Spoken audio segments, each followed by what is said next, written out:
Okay, this is College Prep English for Homeschoolers at Excellence in Education. And let's go ahead and share the screen.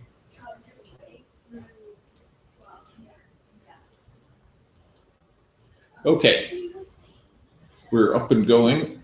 And this week, I gave you very little to do.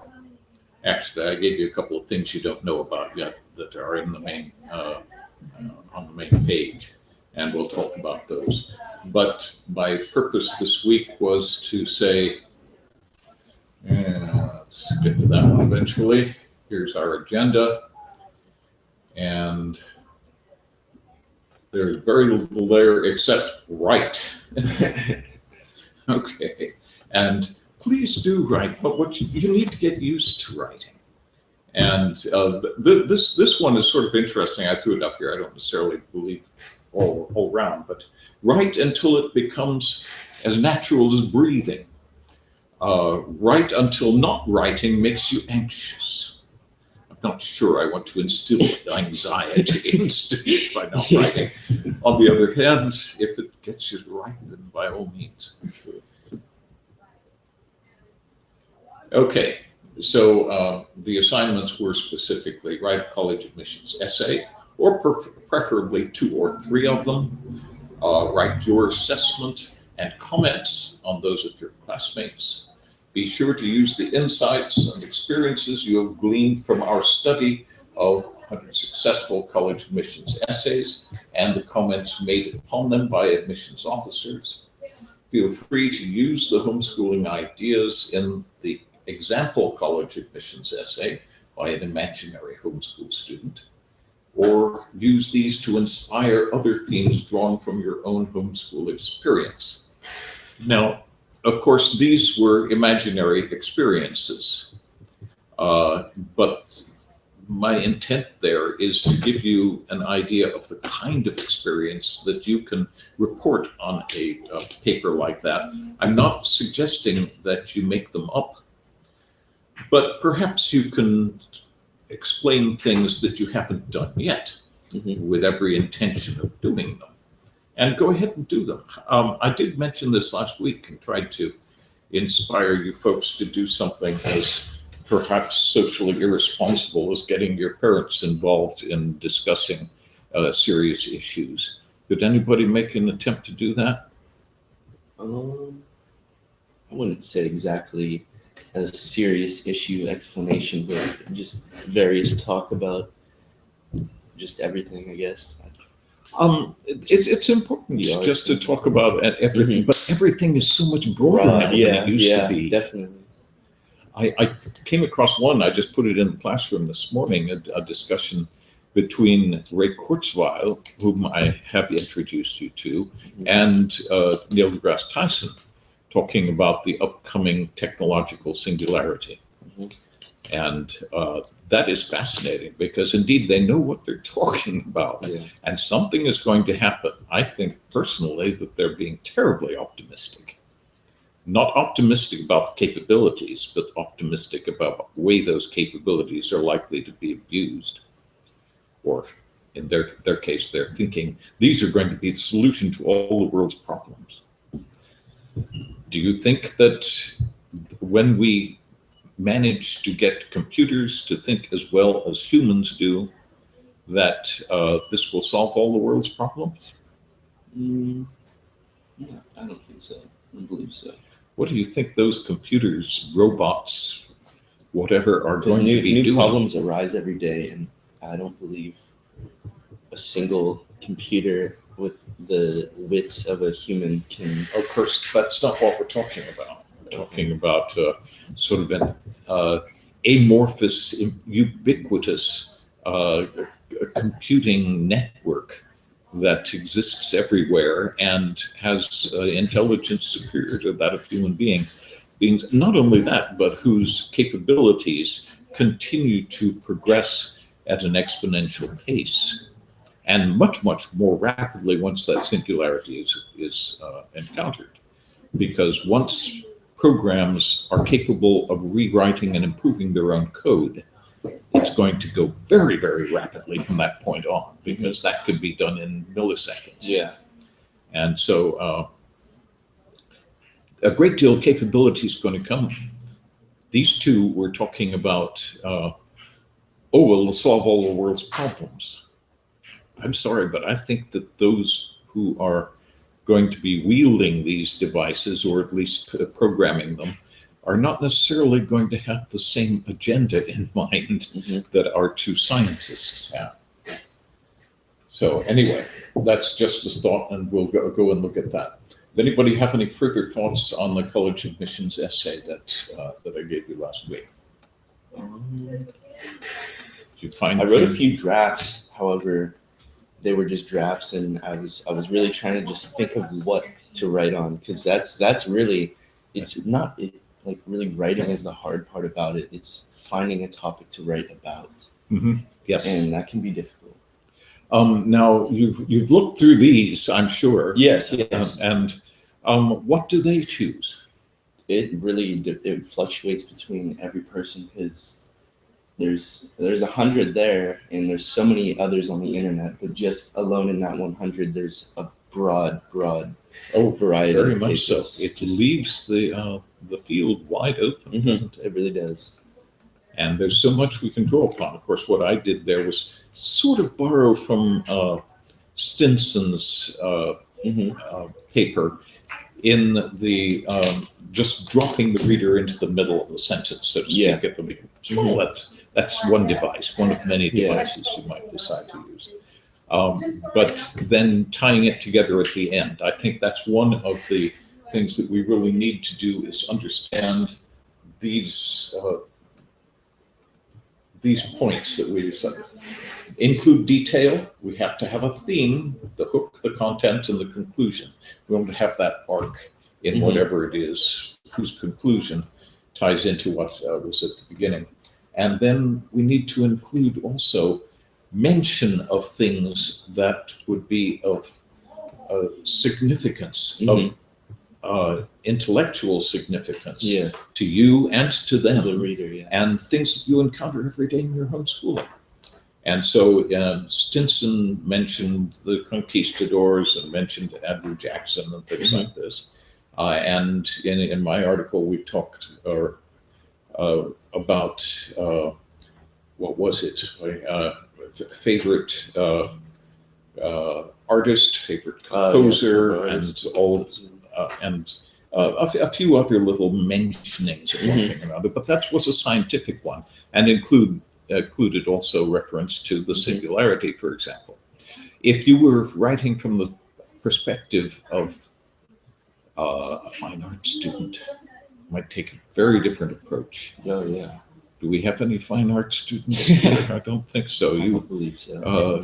You're aiming at physics. You're aiming at business. Is that right? Yeah, business. What's your major? Engineer, mechanical engineer. Oh, nice. Mechanical engineering? That was an afterthought. Good. Nobody here aiming at fine arts. Fine arts, Spain. Fine arts would be music, art, dance, art history, the whole realm of art in various different forms. I am too. One of the things I'd suggest there, in fact, it's something that Mark did to tremendous advantage. I think I may have mentioned Mark in here. He was a student of mine for 4 years in this class, actually. Mark Yu. He started when he was 8, and I saw him a few months after he started. Actually, I guess it was in January, playing the Beethoven first piano concerto with the California Symphony. Amazing performer. And his mother was homeschooling him at home, and English was not her first language. So she brought him in, which worked out very nicely, I think. But one of the things he had at his disposal was not just the language he used, which indeed was on a higher level than that of most students, and the interviewer made a note of that, but also his reference to, good afternoon, to the muses, for example. Now, what are the muses? They were it had to do with Greek mythology. I think there was one for certain things. I can't remember. Yeah, I don't remember them all either, but they'd be worth having at hand if you're thinking about writing something about the arts. There were 9 muses. They're from Greek mythology. Whether those muses were actually regarded as directly influencing and inspiring artists or not in the Greek mythological source is questionable, but they certainly gained that reputation later on. And we talk about Terpsichore, the muse of dance, and Calliope, the muse of poetry, and so forth. And so, indeed, reference to the muses when one is creating something would probably be a useful arrow to have in one's quiver, so to speak.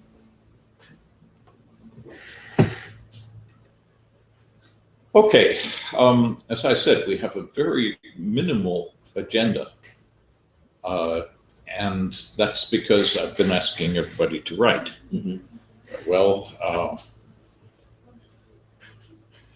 you're all going to be writing something for next time, right? Yes. Write 2 or 3. Seriously, some of you need to have more projects before the end. When do we end?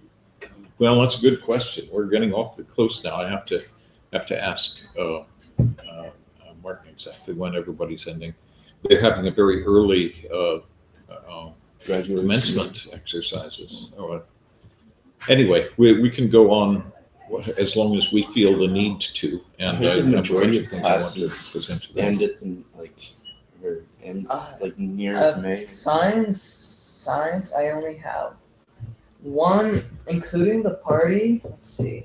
Only 2 1, weeks left 2, for every other 3. class. I have 3 weeks left of science. Okay, well, see if you can get yourselves up to it. Brian has overshot by a significant amount, which I think is absolutely wonderful. But we've still got to work on some lumpy bits of syntax and try to iron those out and get a feel for them. So let's go ahead and look at that. And you did a very fine job of coming back with a revision, which is fine. There were a few little points in the revision that I think I took your notes and then I added a few other things, so I wasn't quite sure. One of my notes, I believe, crossed something out that you put back in that ended up making it just thoroughly confused. Let's see if we can figure it out. First of all, I feel like asking, and I think this may be a very unfair thing to do, you let me know, asking you to read the original, partly because I don't think I can very well.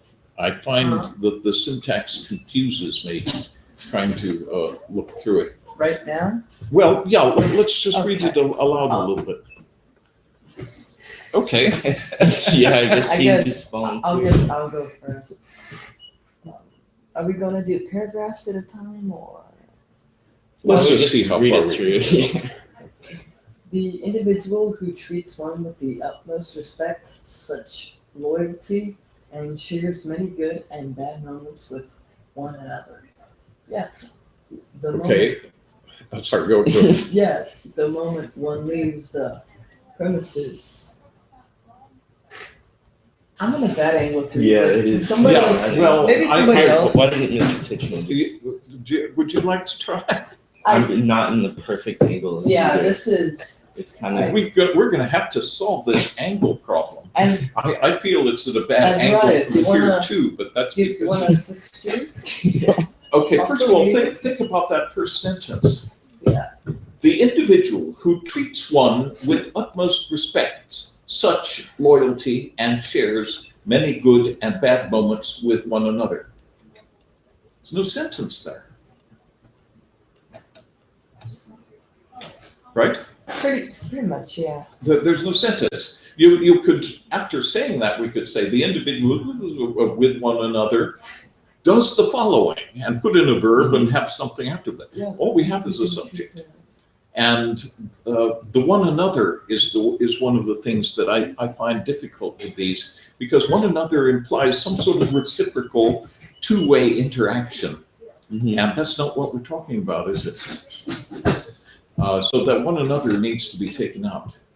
Yet the moment one leaves the premises, the problem is I'm trying to figure out who's the one and who's doing what to whom. And it's not really clear. Mhm. And I think even that, even after the revision, it remains unclear.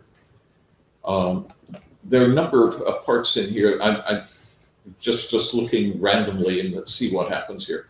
What makes one find the desire and need to slander one's name behind their back? Who is one here? The one here is not the same as the one here, and I don't know who they are. You see what I mean? It's the friends and the other friend. Right. It's the- We can make it unambiguous Mhm. by making sure that the people doing the slandering are regarded in plural all the time. Mhm. That way, it Fair will make it nice and easy. You can use Yeah. they for them, and then you can use one for the person who is being slandered. Yeah. And you have to avoid using one another altogether because there is no reciprocal slander Mhm. going on. Or okay. So I ended up doing a lot of suggestion here, much of which is just suggestions for alternative words, because you actually touched on some areas of the English language that have a wealth of synonyms. And the English language is so rich with some of these. Yeah. Let's just It really is. Okay, syntactic redundancy. Oh, this is one of my pet peeves, of which they have been a part of. Of course, you only need one of which they've been a part, or which they've been a part of, but you can't have the of in both places. That's true. Yeah. Try to be absolutely clear about who's doing what to whom. It's sort of nice to have this pronoun here with the M on the end of it. It helps you understand that that's who is receiving the Mhm. action of the verb. Try to find the best word, and indeed, the first one to come to mind may well not be the best. Try to eliminate unnecessary and unwieldy syntax. It brings to mind Terry Eagleton's comment about American English as tending to weave great chains of unwieldy syntax. A lot of what I did here was cut stuff out just to make it easier. So the beginning, instead of saying the individual who treats, but an individual treats one with utmost respect, such loyalty, and shares many good and bad moments with one. They would have to get rid of the other, and still it's a lumpy sentence. I didn't go any further with it, but probably should have. Yet the moment one leaves the premises, we're talking about the miscreant here leaving the premises. We have to somehow define that and put it in plural probably. Negativity and false accusations are put forth onto that specific individual. Now, who the individual is and who's doing it is unclear, so we somehow have to define those. But I thought to spew forth from that individual, now we know Which who it would is. end up using, Right. Behavior that is utterly unexpected. These, rather than saying without any possible idea of such actions occurring, that's an awful lot of words to say unexpected. These are toxic, rotten, and self-conscious folks. Self-conscious isn't always regarded as a negative thing. Self-consciousness, in fact, is regarded as that which distinguishes human beings from lower forms of animals. We are self-conscious. And so self-seeking, perhaps self-aggrandizing, if you'd like, or vainglorious or something like this, but self-conscious is probably not the one. Who find the need to wield the desire of building one up. That's awkward too, only to demolish and wreck the work which they have been a part of. Now, of course, I removed the of here because that's where we had the two ofs. Brian, is this, so I didn't get a chance to read your, this whole essay. Is it pretty much about just the psychology of a person and why we try to bring other people down? Basically, yeah. Okay. In a sense, yes. Well, it could have gone in that direction. Indeed, that kind of motivation might be behind it somewhere, and you might have drawn that conclusion. But much of what you're saying is simply examples of the kinds of things one does and wonderment at why anybody would do it. Yeah, that as well. Okay, let's see. Everybody has encountered individuals of this matter. That doesn't work very well. Of this ilk. Have you ever heard that phrase? That really, it's exactly what you were looking for, I think. Whether you meet them through or this. Distinguishing such individuals can be as hard as one may think. I'm not sure that says anything. So I suggested harder than one may think. However, the true colors will soon be presented as the duration of one's friendship takes place. Does a duration take place? No, really. Wait, does a duration? Does a A duration duration take is already place? something that is taking place. Yeah. So I suggest the duration continues. I think that would work, but you can't say a duration takes place. A needle in a haystack would best describe just how easily one can find one's true friends. We can't say their here because we've already said one up here. One's true friends, whilst the other fake individuals will continue to act as the snakes they are or have become. And then you put in this metaphor here about fresh green grass, which I'm not sure it helps a lot to have that metaphor, but it's certainly one that brings images to mind. Yeah, that was the goal. Is this the revised version? No, this is the first one. I have not gone through and made corrections to the revised version, but I'd like to do that. Okay, now what I'd like to suggest here is when you're talking about these people doing this, if we keep it in plural, that way we can distinguish our pronouns and know who's doing what to whom. What makes them experience the desire rather than what makes one find the desire? And the need to slander one. We've got two ones in there where it looks as though you're slandering yourself somehow, because we can't tell the subject from the object. So by making that plural and this one singular, it solves the problem. Behind one's back. To burn bridges. Burning bridges is a collocation that has a very specific meaning, and I don't think it's the meaning you wanted here. Because burning bridges is generally, how would you interpret that? Well, wasting opportunities. You know? Probably, I guess, cutting off all contacts with people. Yes, so almost. Yeah, it's kind of close.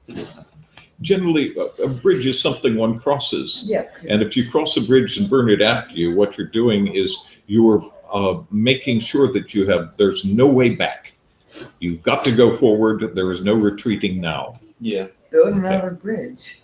What's that? Build another bridge. Okay, well, metaphorically, that's its purpose. I know. Okay, so burning bridges happened a couple of times in here, and I don't think burning bridges is what was happening. Point. But we have all of these other wonderful things that work, only to lie through their teeth about doing so when confronted, leaving one baffled as to why remarks, rumors, and false accusations are being presented. And again, get rid of the one another, because that implies they're going in both directions. Okay, so I felt leaving one baffled as to why. Try to determine why just doesn't apply somehow. So I'm not going to go through these. You've already done this and you've corrected them. But I've thrown in some other vocabulary here that I thought would probably be useful. See, Schadenfreude. Has anybody heard of that word? No. It is an English word, although of course it's obviously drawn from the German. Yeah. Schadenfreude means it's a noun, and it refers to taking delight in hurting others. And it sounded like exactly that what you actually really needed. does sound like perfect. Okay. I saw that you mentioned that, but I never looked up the definition. Yeah, it's found its way into English because English doesn't have an equivalent of any sort. Okay, and so I suggested miscreants here, and then of course when you talk about caustic, good word, hurtful, it works, but there's so many other good words as well.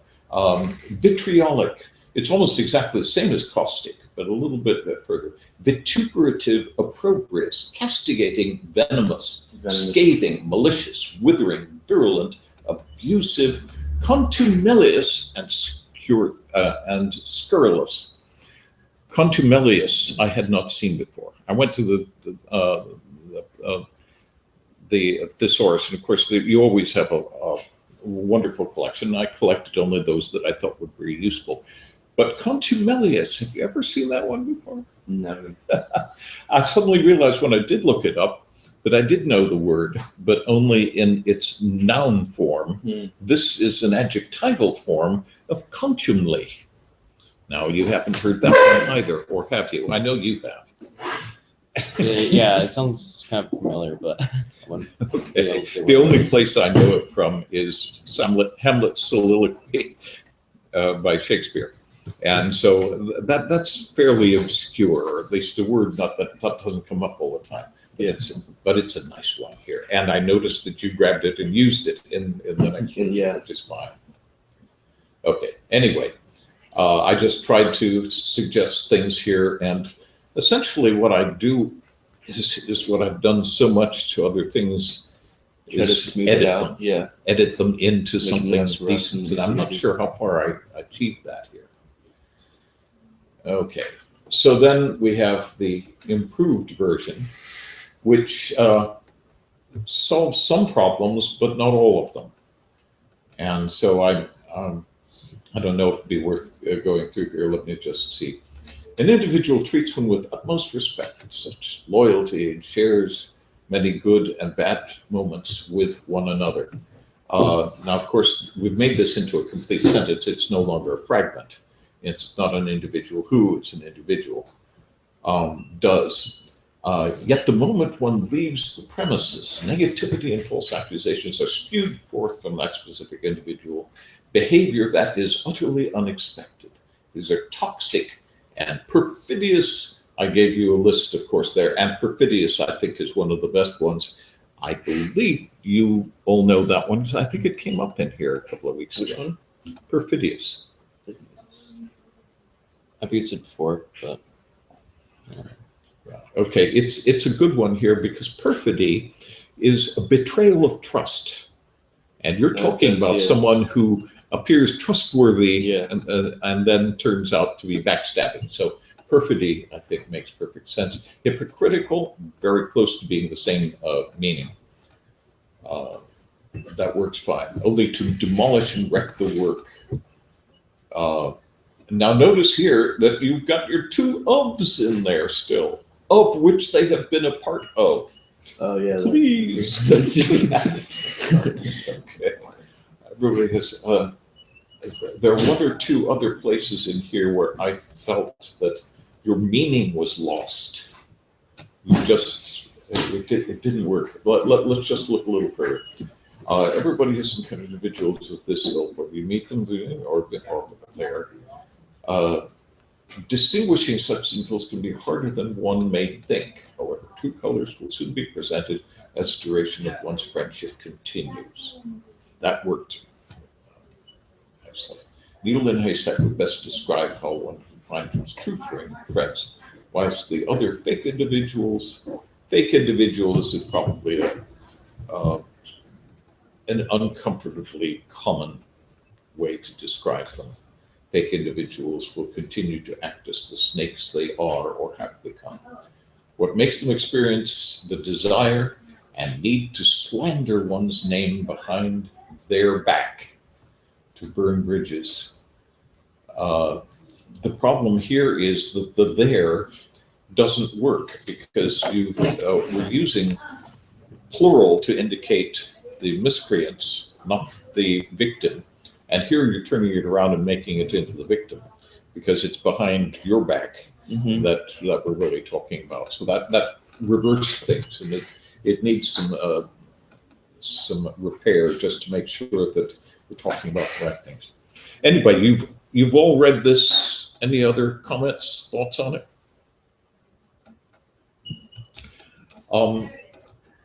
It ended up being a nice presentation.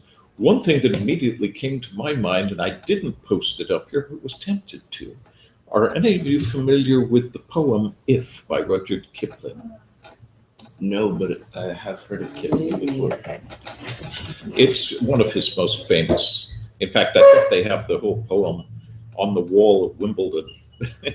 And it covers a lot of different things, and it specifically talks about this. If you, I wish I had it on the top of my head, and I'm afraid I don't. You could Google it. I'm sorry? You could Google it. I could Google it and bring it right up. Do we have time? Do we want to use our time for that? Yes. Let's give it a try. Yes. Okay.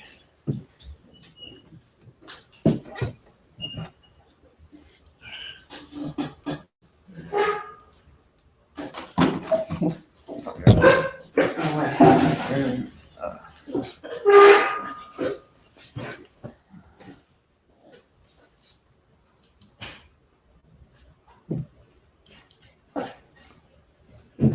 Okay.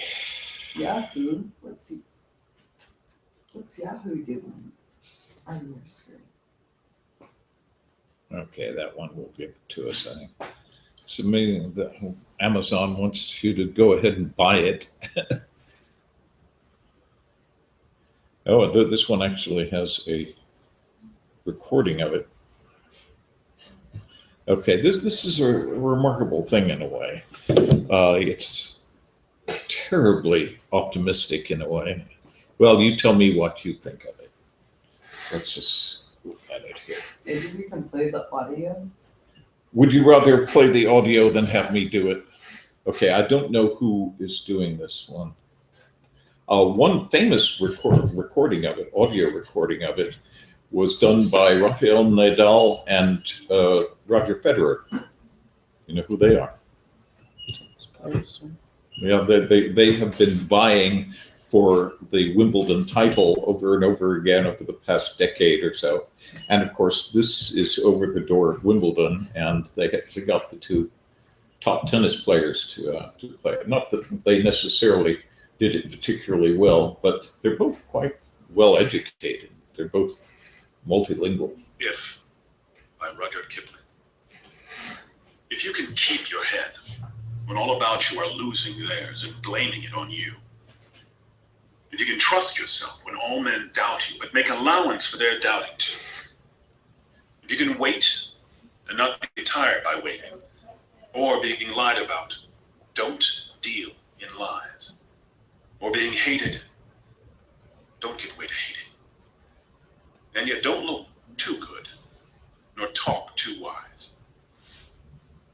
If you can dream and not make dreams your master, if you can think and not make thoughts your aim, if you can meet with triumph and disaster and treat those two impostors just the same, if you can bear to hear the truth you've spoken twisted by knaves to make a trap for fools, or watch the things you gave your life to broken, and stoop and build them up with worn-out tools.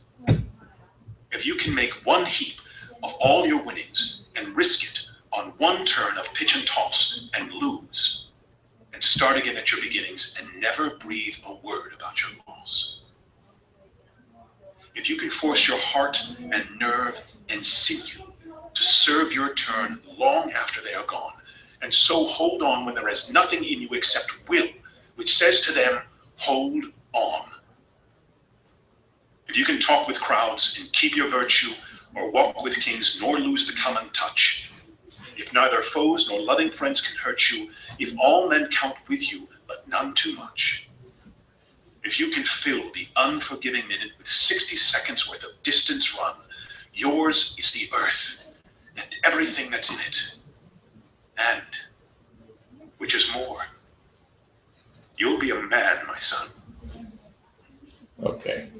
A little bit over the top in a lot of ways, but there are some lines in here that are worth noting. First of all, this thing at the end, you'll be a man, my son. I'm sorry, you'll be a saint if you can do that. So, but the one that sprung to mind based on what you were writing was, if you can bear to hear the truth you've spoken, twisted by knaves to make a trap for fools. Indeed, that's what you're talking about. You say something and somebody else manages to mangle it and use it behind your back. It's a remarkable poem. It really hits some very poignant issues. Does anybody have any thoughts on it? I didn't hear the whole thing, so.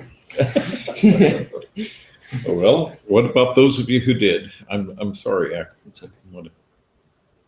It's a good poem. Say something, Nicholas. I can see you just brimming over with some sort of vituperation. Well, it gives an accurate interpretation of how one should think. Don't doubt yourself. Don't let other people and their words get the best of you. This poem is kind of all. It covers multiple things, and it also is, or at least I think it's saying, just follow your heart a little bit, and when things are bad, just hold on.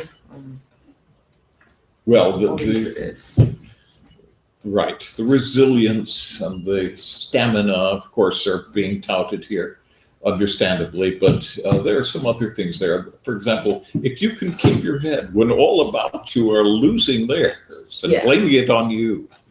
I mean, this again hits the issue that you were talking about in your paper, I thought. And indeed, people have gone through all these things, and very few of them have managed to respond with the equanimity and wisdom and sagacity, perhaps, that is recommended by this poem.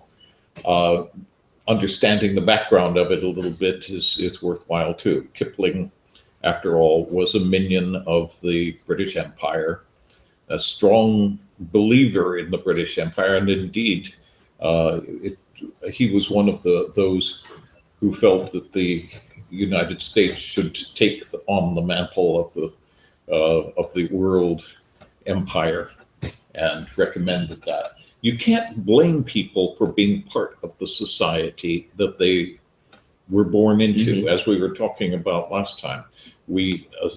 These things are presupposed on us, and it's very difficult for us to consider. What's his name? The TED Talks. Right, the TED individual. Talk. What's his name? Raul Martinez. Yeah.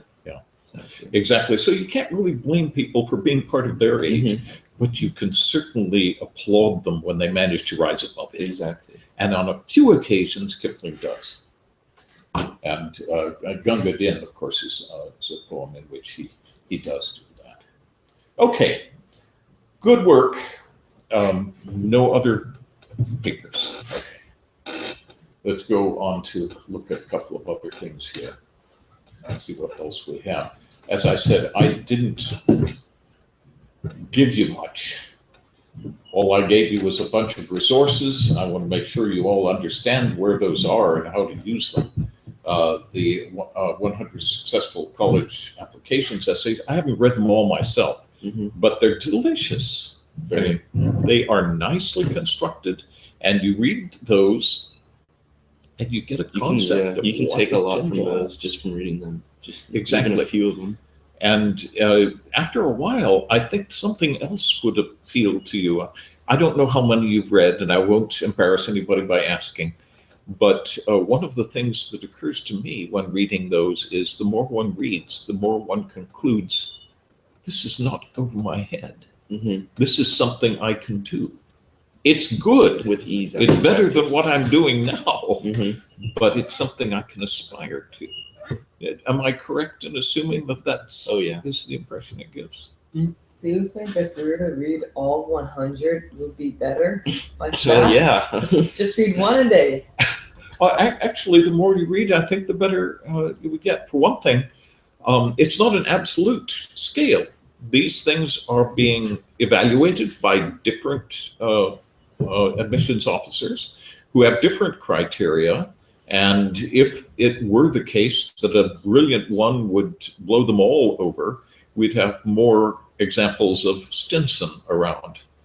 But because she was accepted to 5 out of 8, this was remarkable.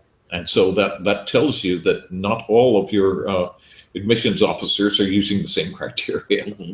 And indeed, some of them, it's hard to know what criteria they use when you realize the errors that they make in their own writing.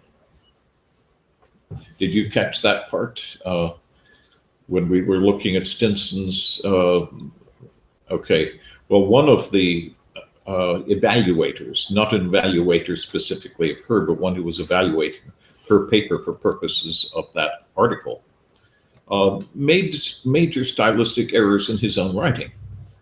And if this is the kind of language that's being used by the people doing the evaluating, one has to ask oneself, okay, what should I really be shooting at? And I'm afraid that makes it much more difficult. I'd like to assume that this person is anomalous and that we should be aiming at getting our syntax right. Okay. Let me bring in a couple of other things. As you see, there's nothing else here. I didn't give you any more stuff. I'll give you lots more stuff now. But I really would like to see some writing. All right, I wanted to throw this one at you. This actually sort of touches on something I told you not to watch. But this part is just fine. This one, yeah, I found this just yesterday on Library Genesis, and it's Alan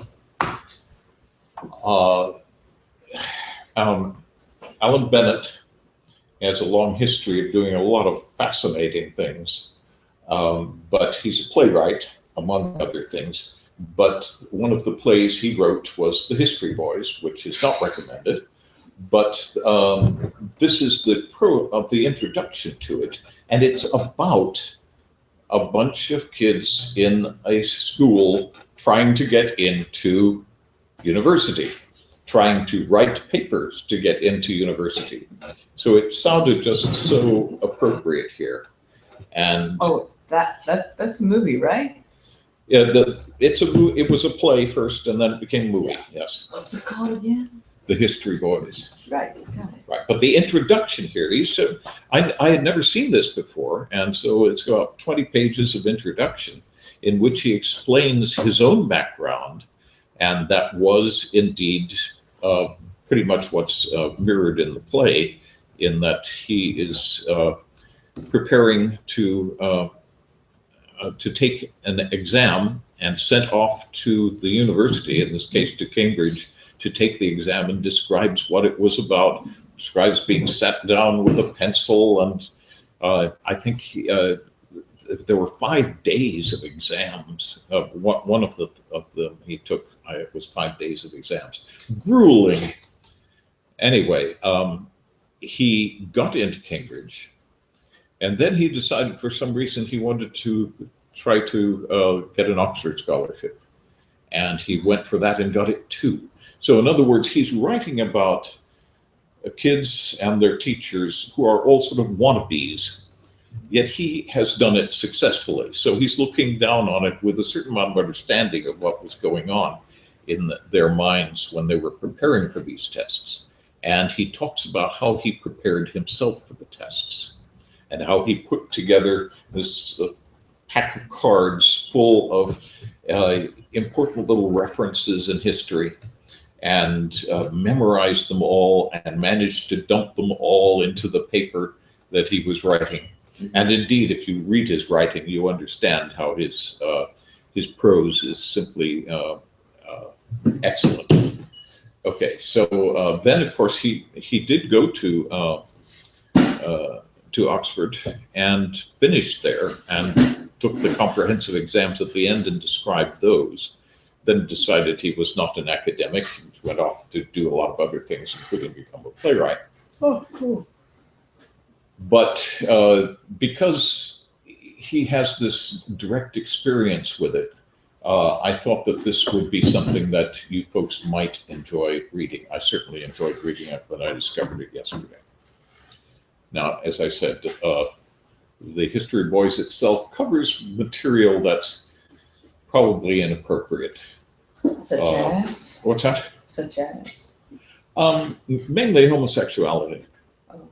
which I wish he'd left out. It would have made it, I think, a better play, but there's an awful lot of that in there, and I'm sure it's what appealed to a lot of people who liked it. But otherwise, the teachers that he creates and their teaching methods. One of them is a general teacher who just believes that your depth of understanding is what you should be aiming at, and that's what you should be using to get you through tests. And he just goes off in all directions. This one is named Hector. And then there's another teacher they bring in who's specifically trying to show them how to take tests and how to write something that will appeal to the examiner. Not necessarily that the examiner will agree with, but something that stands out from the crowd, something that distinguishes this paper from others. And so you get these two perspectives from the different teachers. And then there are other teachers and a whole lot of other material going on there. But I thought that this introduction here, from which I cut one paragraph, would be perfectly appropriate. Okay, so I felt like throwing that one at you for next week. And I had something else here. I mentioned that one before. Yeah. In fact, I loaded it in here after I set these up. So you won't see it until I reload this page.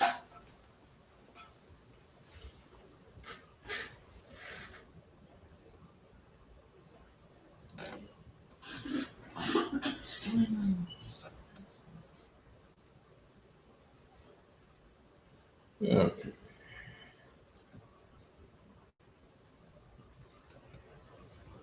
Okay, I added singularity year, Neil deGrasse Tyson at Ray Kurzweil.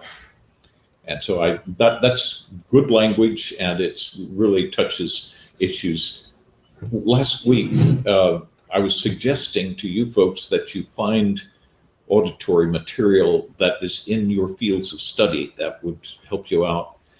This one, I guess, is in yours as a would-be physicist. But did anybody else find any other? I don't know. To be honest, I don't know what I want to do. Because opinions change like all the time. If I don't know what I'm going to do, then I might just randomly pick something, which could be a bad thing. I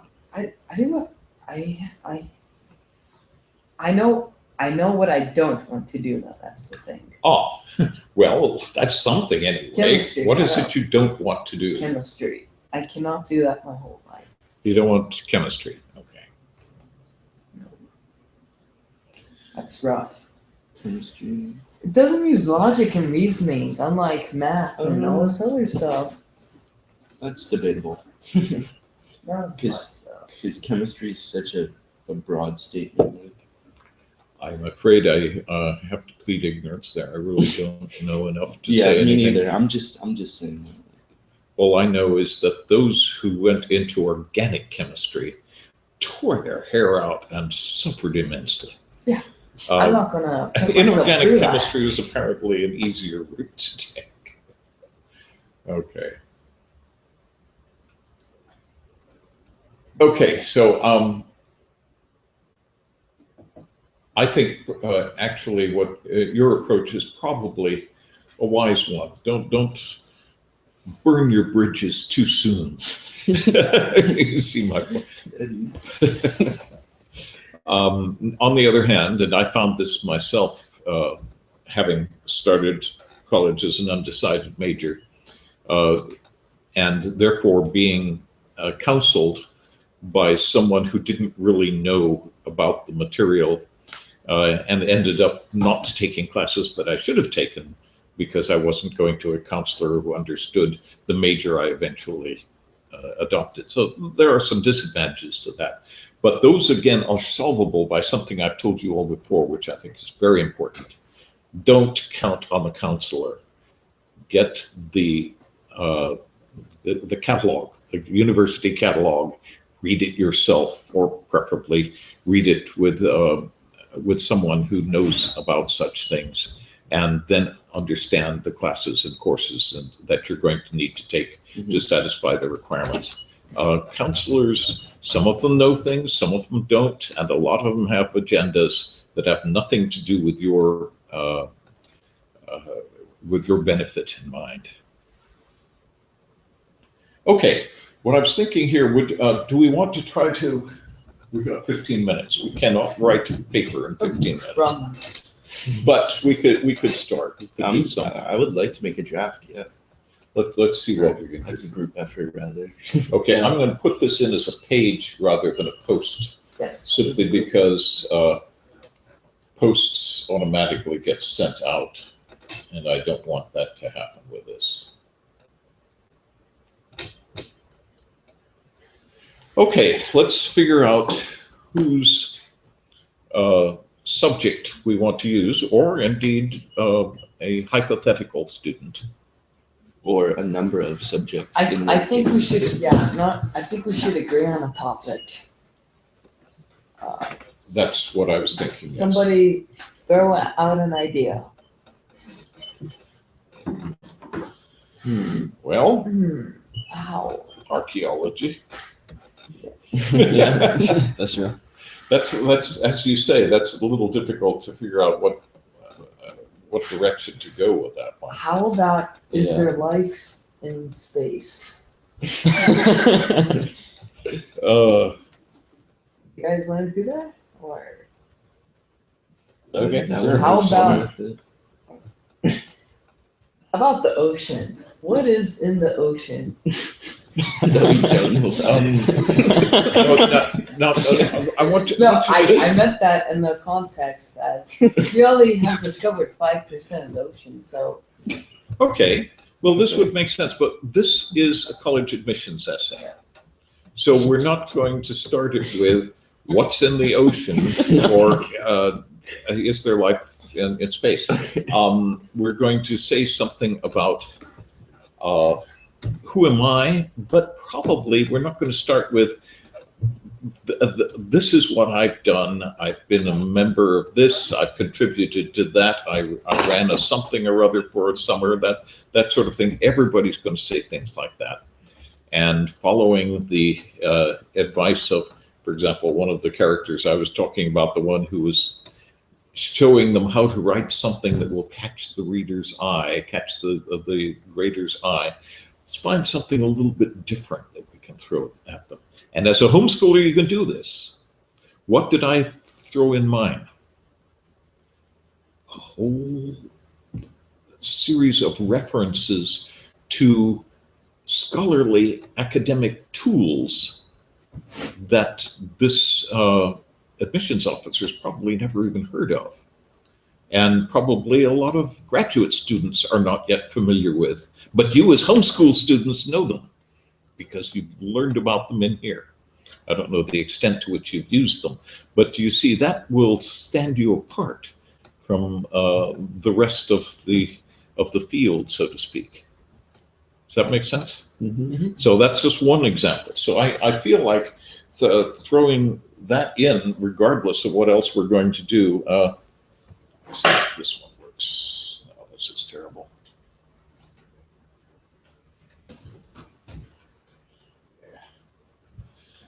I do not use these funny little keyboards particularly well, and this one is just terrible.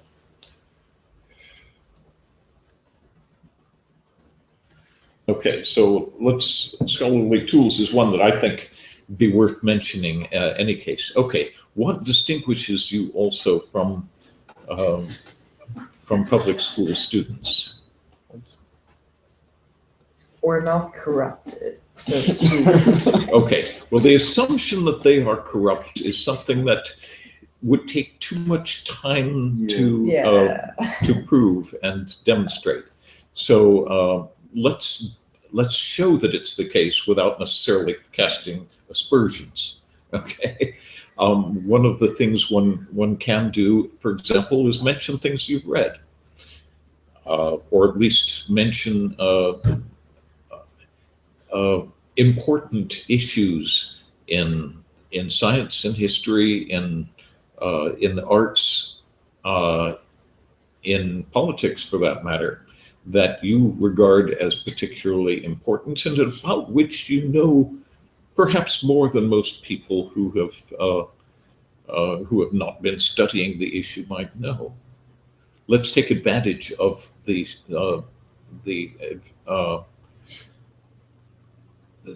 knowledge that you have acquired, and it may be idiosyncratic knowledge. You will understand what idiosyncrasies are all about, right? You look at us like, now you understand. Well, I'm sure you know that we're I've definitely heard it before. That is true, but if you ask me the idiosyncratic, definition, something individualistic, something out of the norm. okay.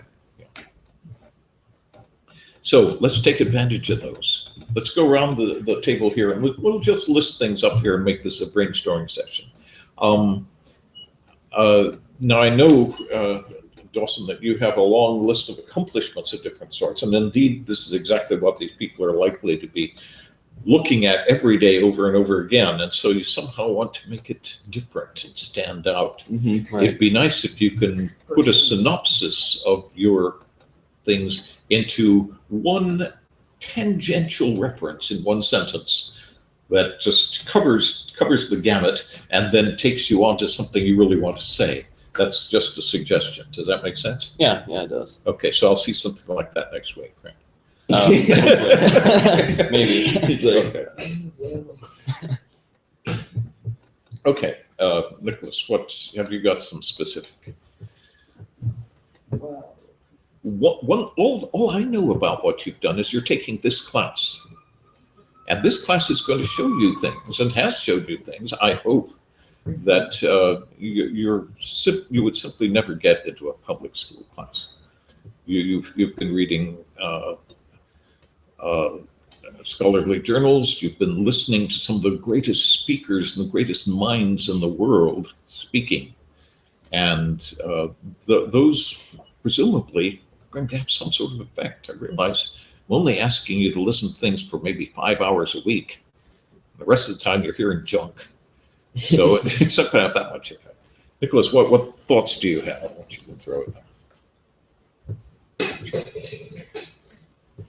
I'm not completely grasping what we're doing right now, so We're maybe- brainstorming on content that can be included in an essay like this. Now, the structure of the essay, we could choose any of the different structures that are mentioned there. Remember this Nigerian chap who went over the bridge. That was when I assigned you a couple of weeks ago. And he used that bridge as a metaphor to say, well, I could have gone the long way around, but I'm one who takes chances. And sometimes it's landed me in some awkward situations. mm-hmm. Okay, this is what this student is trying to convey to them. Now, how can we put something together that would convey a spirit of innovation, a spirit of enthusiasm? What did I use in the imaginary essay?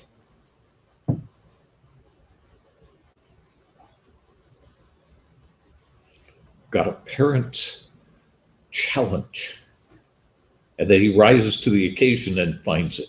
Okay, that's a little one. Then he wanders off onto other general subject, and it comes back to the parent and realizes that the world we live in now is not the world the parent lived in, but the world we live in now is the one I'm ready for. Perhaps he doesn't say this, but perhaps readier than you are. The talking to the admissions officer. Did you know about the Journal of Unschooling and Alternative Education, for example? I think that would be a useful to that one. Possibly the differences and indifferences between an autodidact and a public school student. Very good point. That would be a perfect one. Let's throw that one up.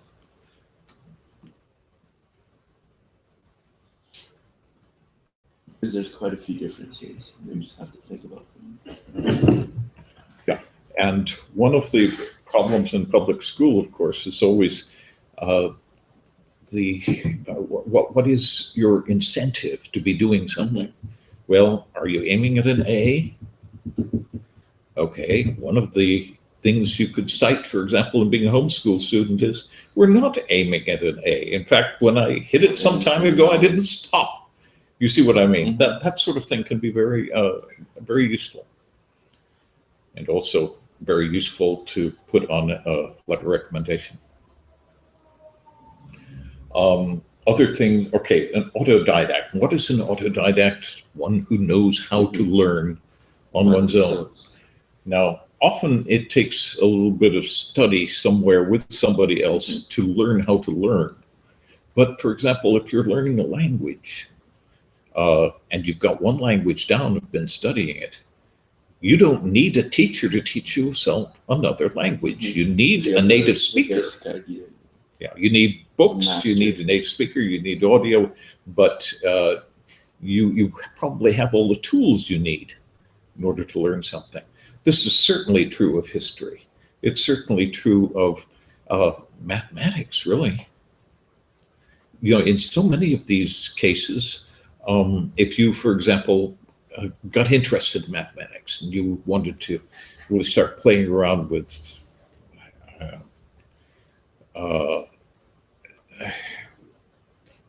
combinatorics, for example, or words are escaping me. It's perfectly reasonable to go and read a bunch of stuff, starting with Wikipedia, a good place to start, but then you can go and download textbooks.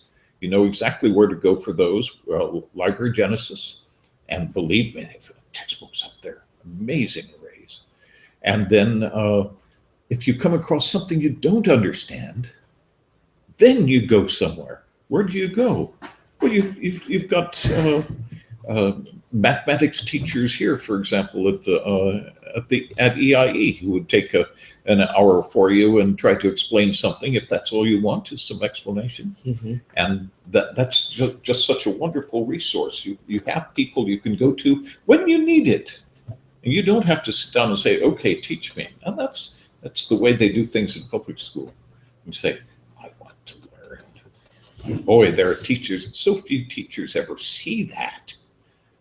And that really can be one of the best things in the world. You sit down and start working on something in the evening, and then you look up and it's light outside, but you're not really quite sure what day it is. Then you know you've got into your subject. You see what I mean? And it can happen. It can. Learning is one of the most wonderful things you can do. I feel like throwing that one up there.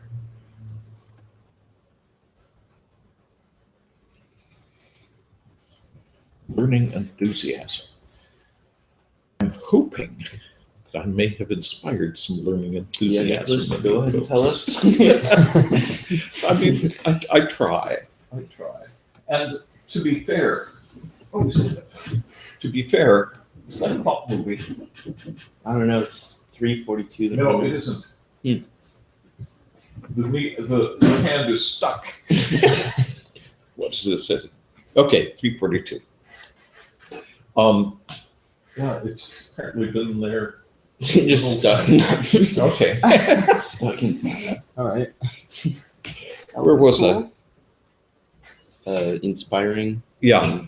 There are certainly high school, public school teachers who try to inspire. Definitely. And indeed, there's a lot of effort in there to try to get them to do that. Mhm. But it's such an unrewarding experience. I see it constantly, the struggling to inspire people to want to learn, who really see no purpose in it whatsoever. It's not the world they came from, and indeed they're unprepared to jump into it. And you have less than 20% of the class passing, no A's. Unless you relax your standards significantly, that's fairly typical. And they will have a valedictorian. Well, what does it mean to be a valedictorian in an environment like that? You see my point. Okay, how can we distinguish ourselves as homeschoolers from that environment? Mhm. Is there anything specific that you have decided you wanted to learn something about? You don't have to have taken it any further than that. I think once one is studying one subject, I think others arise, and That's true. right. That's what I've noticed, at least. I don't know. That's Oh, yes. Oh, yes. And one of the things few students, I think about is what is the array of majors I could decide upon? Yeah. And unfortunately, the majors that are available in most schools are pretty pedestrian things. There's chemistry, for example, and physics. There's so many directions physics can take you, Yeah. and physics and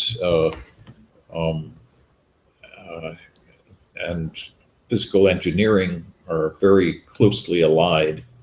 You would certainly have to understand all of the mechanics. That's a subdivision of physics, and then Mhm. of course you go on to many other things. But the mechanics of mechanical advantage, wheels and pulleys, and all of that sort of thing, are something that you have to sort of get over before you can start playing with other things. And that does get into calculus, I'm afraid. Mm-hmm. And so, in order, for example, to calculate the moment of inertia of a wheel that's in certain circumstances, you may have to do some serious calculation, which makes mathematics somewhat relevant. It does, yeah. Yeah. Because with some majors come other necessities. Yeah. With that. Well, math ends up applying to a lot of different Mhm. things. And math, for example, if you read these scholarly journals, many of them rely on statistics Mhm. in their conclusions. And whether those conclusions are significant, or if the error level is significant to throw off your conclusions and so forth, all of that's a matter of mathematical analysis that's worth having down, no matter what subject you're in, even if it's anthropology. You see what I mean? And so I'm afraid those are worthwhile. But there are so few students who understand the wonders of mathematics and how fascinating it can actually be. It's very difficult, even for an enthusiastic and highly skilled teacher, to put that across in the classroom Mhm. of students who have been subjected to the, I hate to say it, the rather crass and pedestrian culture that pervades in our country for the most part. One that you perhaps, as homeschool students, have managed to avoid. I think that's true. When you turn on television, do you turn on the standard entertaining things, or do you turn on the things that I've been assigning to you? I mostly use YouTube more than anything, really. Mhm. So the fact that YouTube has literally everything on it, It I does. find myself back and forth between everything. It's really like, Right, and of course, there's all kinds of junk on YouTube as well. definitely. But indeed, it's unfortunate there isn't more competition for YouTube. I'd like to see some other non-YouTube databases of videos pop up out there. There are a few of them. YouTube is too big. I'm sorry? YouTube is going It's to massive. YouTube is massive. Oh, it is, and they did things right. One of the things they did, which was worthwhile, was make sure to handle every format out there. You can upload in any format you like. And then, of course, they tried to make it difficult for you to download. Of course, you There's still all this learned YouTube how you can get around that. But indeed, if you have a choice, I hate to do this to you. I have just enough time here, I think, to bring up a poem with which I disagree, but which I think it is so well constructed that I think that you folks will understand and appreciate both its premise and the disagreement. Okay, let's see.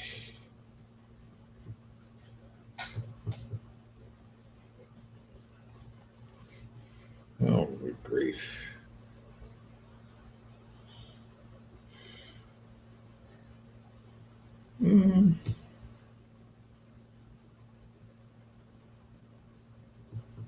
There's something's definitely not. Oh, okay. I apologize. I'm wasting time here.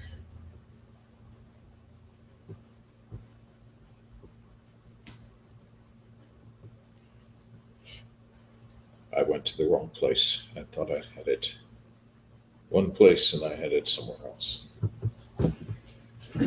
But the question is, of course, the value of television. And there's this poem by Roald Dahl, which is brilliantly constructed and scathing about the technology of television. This thing is having a little trouble. There we go. I know what's having trouble. There are no bars in EIE.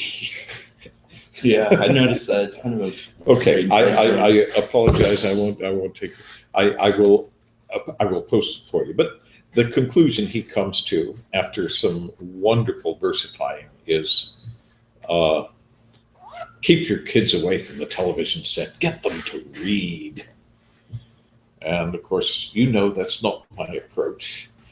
It's indeed, I haven't got you to read, or at least I haven't been loading you down with reading assignments. I've been loading you down with watching and listening assignments.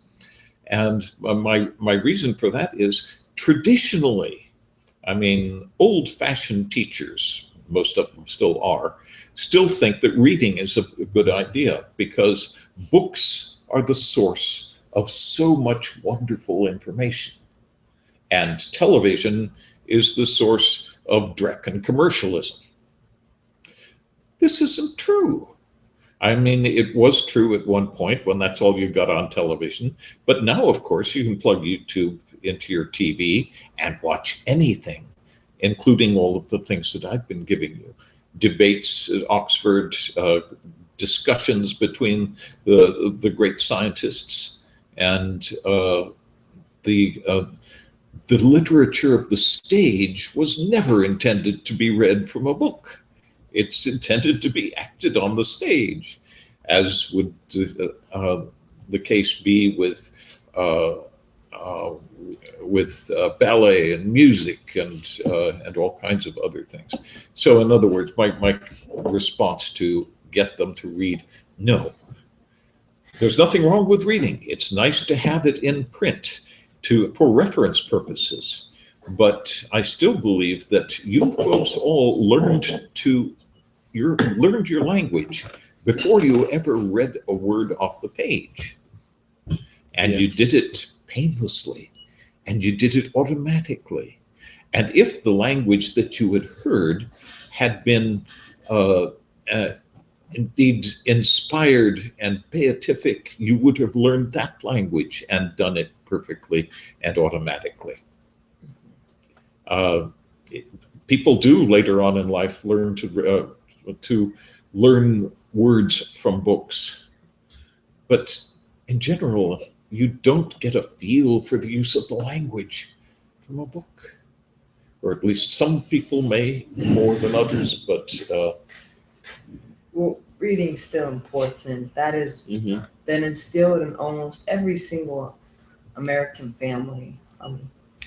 All the educated and wealthy parents, they like their kids to read a lot. Do they teach them how to use a stylus and clay tablet as well? No. No, that's my contention, is that yes, read, fine, but pick up your device and get your device to read it to you. That doesn't hurt anything. It's much better, however, to have something brilliantly written read by the author. Yeah, it's hard to find that. That's like auditory. That's how I am, visual and auditory. Yeah, some of them.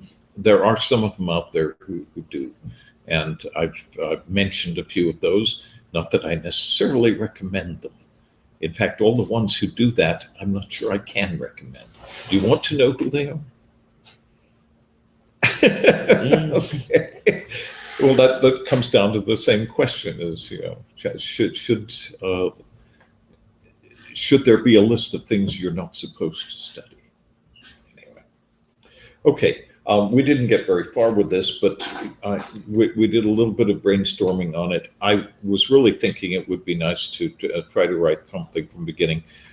Why don't you go ahead, please, all of you, put something together for next week, understanding, of course, that you're probably not going to send this one in specifically, but write it as though you were. And then the next one will be better. And the next one will be even better. And if we go through them in here and see how they can be improved, I think that will help it along a good deal as well. Does that make sense to everybody? Why don't we each take one of these topics, bring it home with us, and just have that in our mind, and then write like a few, like 2 paragraphs, and then all submit those to the website without knowing what each of us read, and then compile it all together. Sure. And then maybe like critique that. That's a neat idea. I mean, I like the idea. I still like the idea of each one of you writing in. Well, yeah, that obviously, but in addition to that as well. I think sure. Cool. We didn't put that much up there. No, yeah. So I'm saying like that was autodidact. That was my idea. Scholarly tools. That was so just everybody take one. Yeah. Write something. You know, by all means, let's go ahead and do that, and let's add to this list. If I lost my mouse, I don't see it We're gonna anywhere. do so much writing this week. You better. Oh no, you don't know how much I'm gonna write. Throw you all away. There we go. Okay, well, let's just go ahead and save this. Not that it's worth saving. I don't know how you got so far ahead. I don't know how you got so far ahead. With what? Right. Brian has been handing something in every week, pretty much all the way along.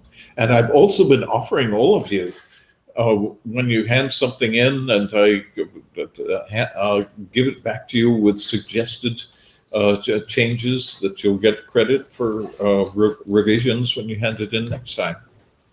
So there are a lot of ways you can get points. I don't think you're hurting for points that badly, but you'll have to come up with a few. Like I said, I'll be writing a lot. Okay, by the way, I posted this in the wrong place, so that does not go there. Goes down here.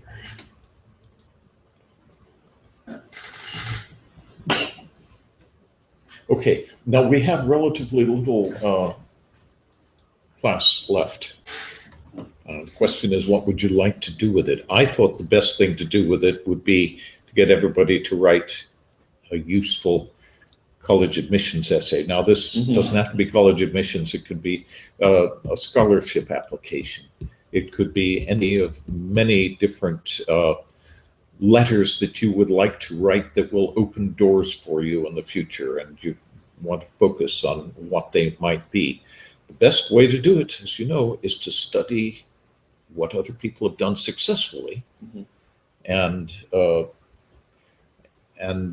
then see if you can understand what it was they did that was right, what it was that they did that worked. And my guess, of course, is not necessarily any better than the guesses of the other evaluators, and I don't think they necessarily agreed with each other. If they did, you'd find more Brittany Stinsons around. Most people probably get accepted to one or two, or depending on how many one applies to. So, any other things you folks would like to cover before the end?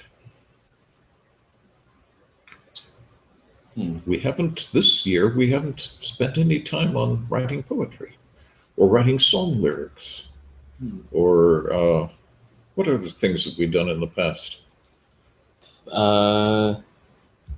We've done a lot of story writing before. And songwriting doesn't necessarily demand much. It's anybody can write a song.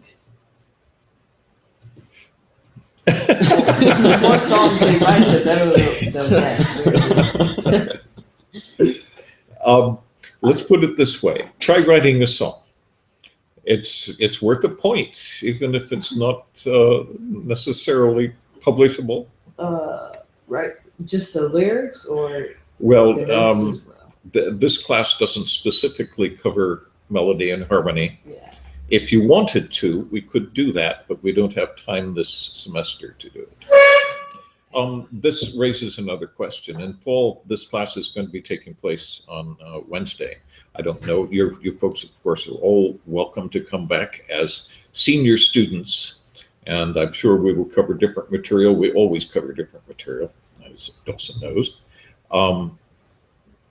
And one of the questions is whether we want to combine with another class as well.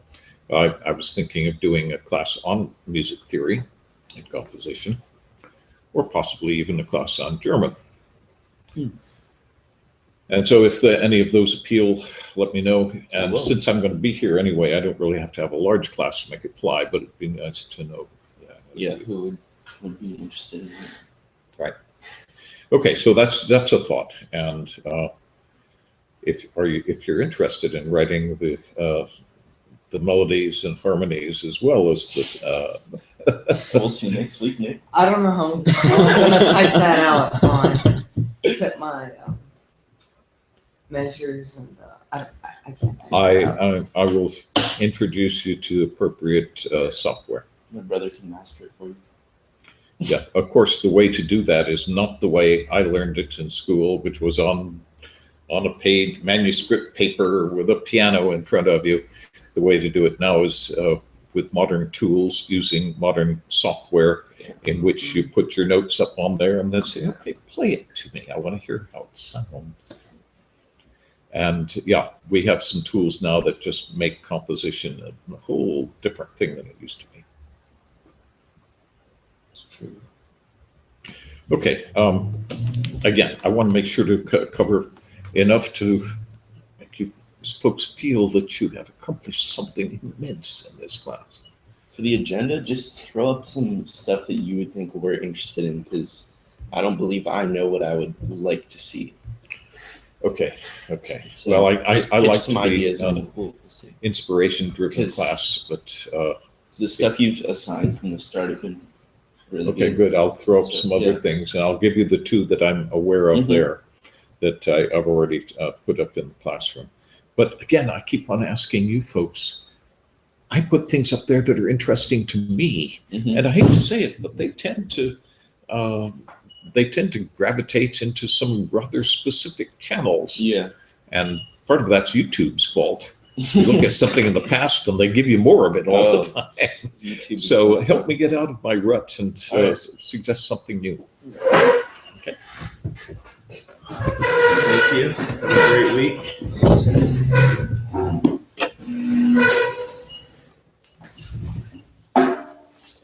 Thank you. Thank you. Have a good week. Thank you.